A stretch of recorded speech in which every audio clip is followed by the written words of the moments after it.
Hello everybody, this is Eli with Elfbait, and welcome back to the Dungeons & Dragons 30-day challenge coverage. We're at day 15, which is Favorite Undead. There's a lot to choose from here. Undead is such a broad category. You have little weedy, do-nothing undead like skeletons who are a minor threat to your party, all the way up to the big boys like liches and Draco liches and they even have undead mind flayers, and there are undead beholders. There are all the guys in between: ghouls, ghasts, wraiths, wights, ghosts, haunts, poltergeists, coffer corpses, eyes of fear and flame. All these horrible hecuvas, all these nasty monsters that have been created over the span of Dungeons and Dragons. Every form of undead you could possibly think of. Crawling claws. Undead shamblers, necromantic oozes, all sorts of horrible things that exist in D&D that are all one form or another of life after death, or the raised dead, or just spontaneous manifestations of the negative material plane. And that should tell you just how crusty I am as a gamer, because I remember when the negative material plane was a big deal. Anyways, undead. I will say this, my favorite undead are none of them that I just mentioned, because my favorite undead is the mummy. Why is my favorite undead the mummy? Probably because I love...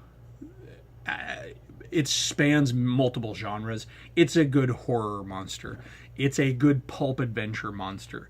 It's a good, fantasy monster. It's a good mystery monster, whether it's in an episode of Scooby-Doo, or an old Hammer film or Universal film, or in the newer pulp adventure movies like The Mummy, with Brendan Fraser.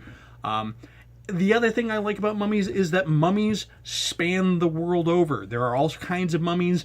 There are mummies that are created intentionally. There are mummies that are created by circumstance, such as bog mummies, or corpses that are just left in places that meet that specific condition. While that doesn't necessarily make for a D&D mummy, there's no reason it couldn't. I mean, at their essence, a D&D mummy is generally the prepared dead, but it's okay as a DM, I think, to fudge that, and you could have a mummy, a creature that you treated like a mummy, statistically as a mummy, that may have been an unfortunate person who fell into a bog and has been mummified over the years, but had enough power in life, perhaps, that maybe they were tied up, bound, and thrown into the bog by those that hated them. Their hatred and their magic have kept them alive, and now they have risen as a living curse or unliving curse upon the world that surrounds the bog. Whatever the case may be, there are mummies of all shapes and sizes. They come in different forms. There are lesser mummies. There are greater mummies. D&D currently right now has mummies and mummy lords.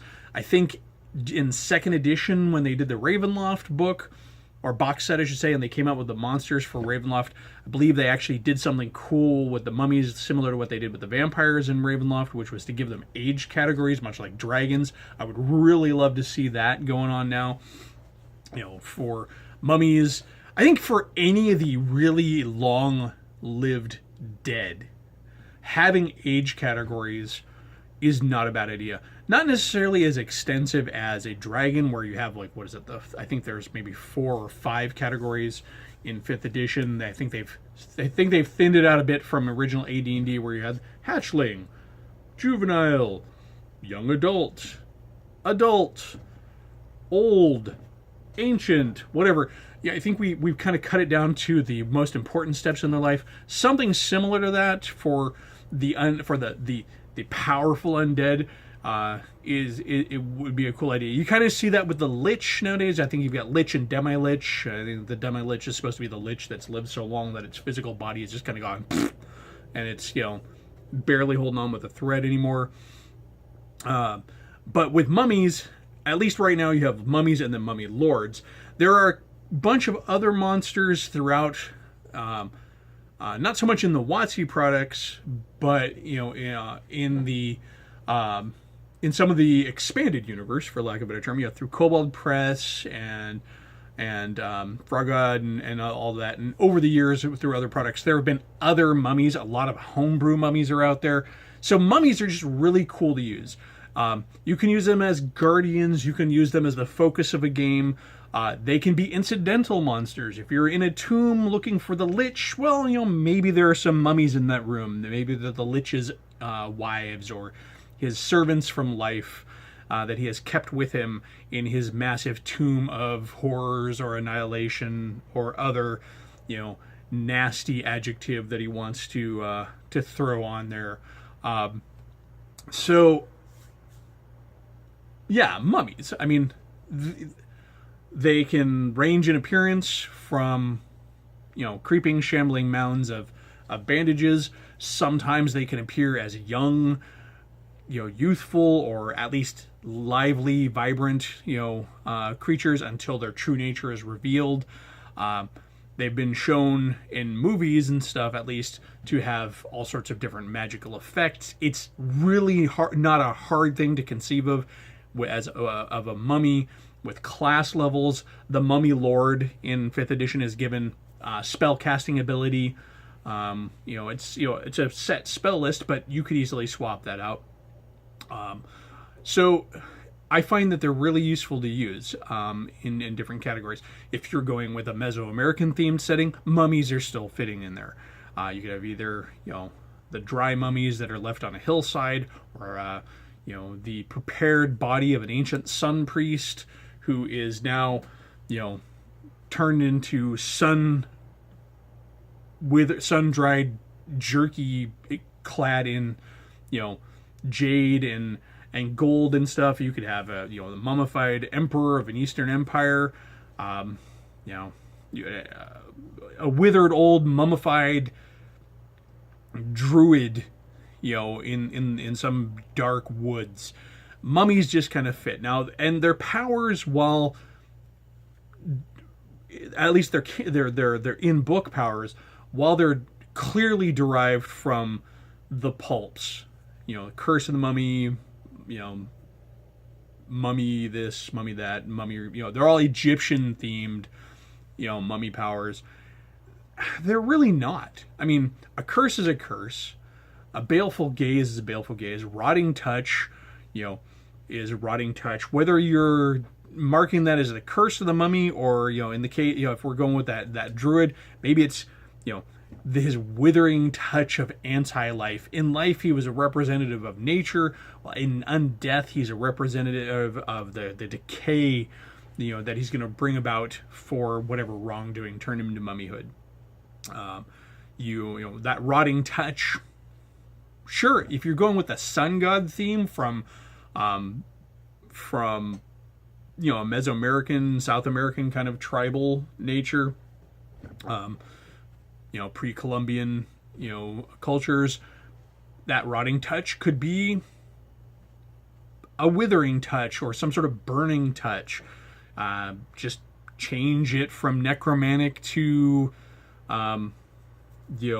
sun damage or elemental damage, and it's really easy to change over and change the theme on that.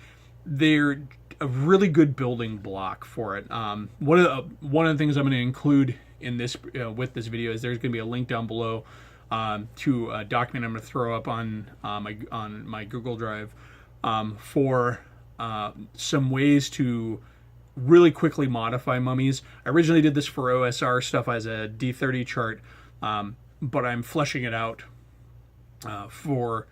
I fleshed it out for 5th edition. I've gone through and kind of changed some of the language to try and bring it more in tune with 5th edition logic.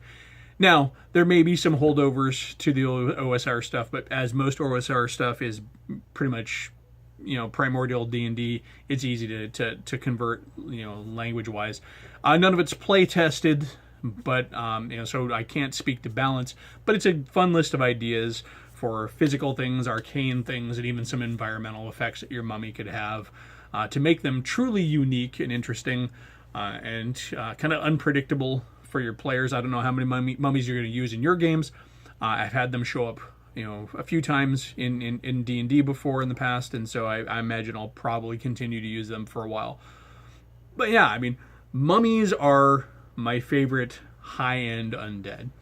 I think it's worth talking about what I like on the lower end of the spectrum, and my favorite kind of common functional adversary, group adversary undead.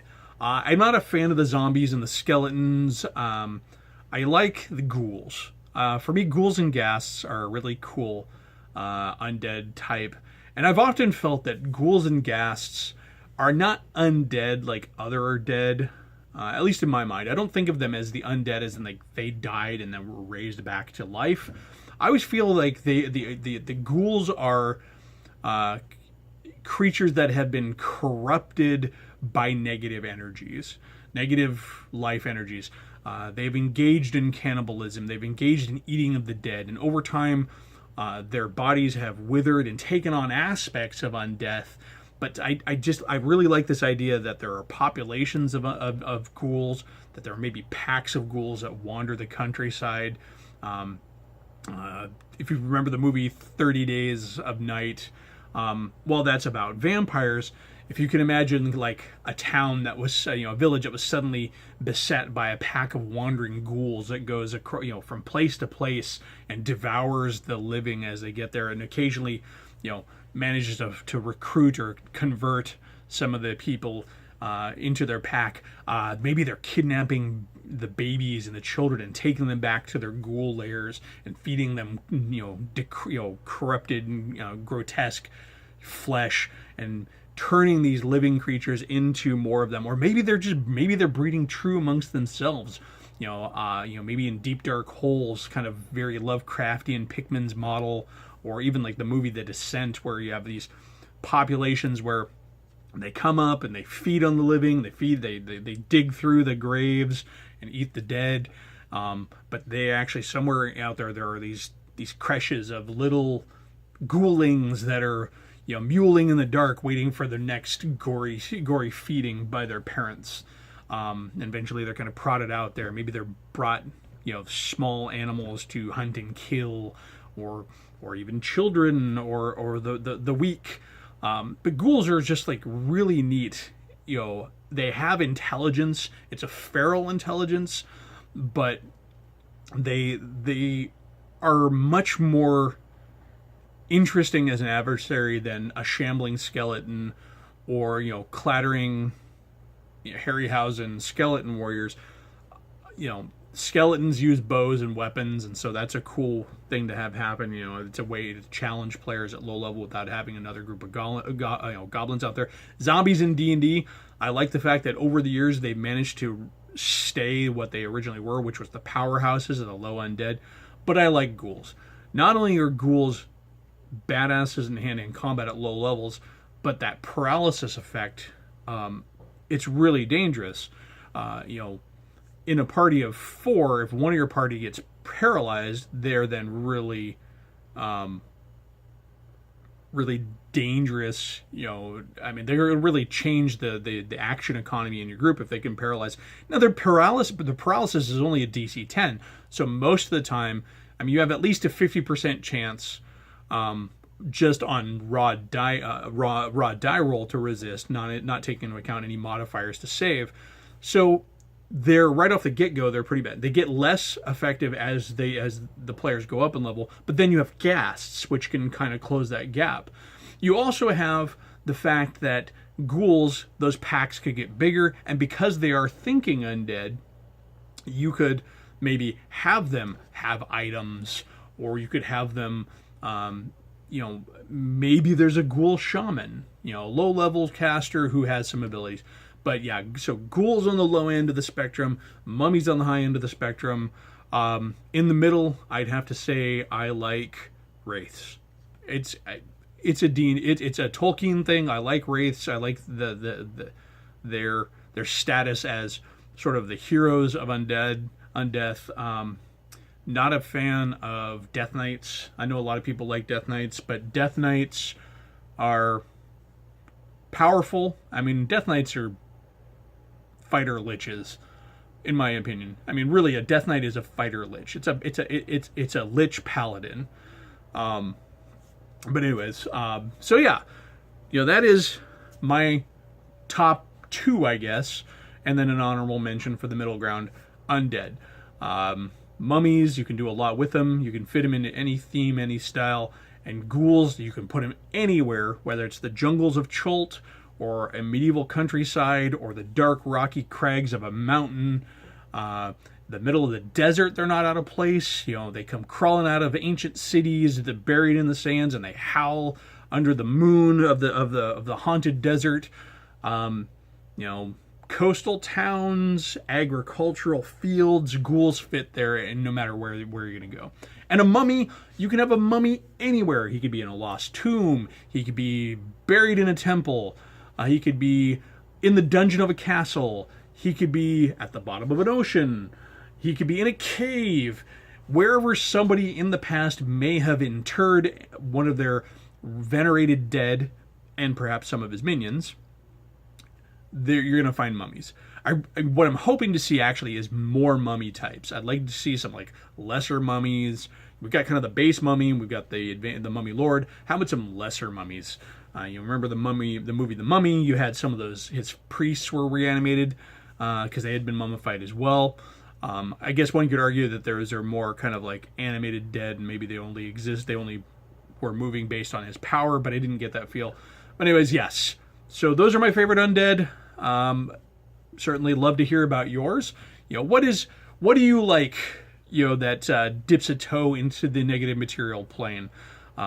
What dark phantoms and wispy specters, come to mind when you are thinking of the undead, and what scratches at the boards that cover the windows of your secluded house when you're trying to get through the night? Share it down below. That's the place to leave comments and discussion. Discussion would be great. Don't want to sound like I'm begging, but I'm not begging, but I really would love to have discussion on some of these topics. It's not just me here. Especially with the 30-day challenge, we're sharing favorites. Love to hear about other people's favorites. And if you're doing videos or posting your 30-day favorites, well, go ahead and post a link. We're all about sharing here. I mean, I'm part of a greater internet, and certainly there are guys and gals and people and cybernetic beings and whatever. There's some animated characters even doing better videos than I am. But we're all part of this community, and certainly, sharing here will get information to them, and maybe, folks will come back here. So anyways, like, share, subscribe. Thanks for checking it out. We'll be continuing with day 16 soon here. And yes, I am filming multiples in a day. I got to do that to be able to keep up. But day 16 is going to be interesting. We're getting into favorite monsters through the next few videos after that.